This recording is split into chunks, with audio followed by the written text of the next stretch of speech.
Les signes de la fin des temps dans la tradition islamique. Et oui, oui, oui, oui. On ne sait pas quand ce sera le dernier jour. Présenter une petite anthologie. Les hadiths relatifs à la fin des temps n'est pas une idée anodine, c'est qu'il est des choses dont il suffit de parler pour leur donner en quelque sorte un commencement de la réalité. Aussi avons-nous hésité avant d'entreprendre ce modeste travail de traduction, mais par ailleurs, tout ce qui a été dit doit être transmis tel que cela a été dit.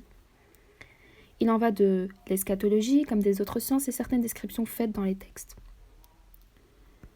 Néanmoins, il faudra se garder de toute conclusion hâtrice et l'on sera fondé à se demander si un certain flot n'a pas été délibérément observé dans la description des événements.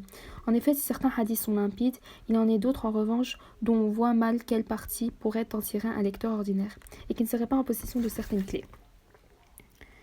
Il est des textes, par exemple, dont le sens éminemment symbolique n'exclut nullement un sens plus littéral. Dans d'autres, au contraire, l'apparente simplicité du texte peut très bien dissimuler une signification plus profonde, avec ou sans rapport immédiat avec un événement historique précis.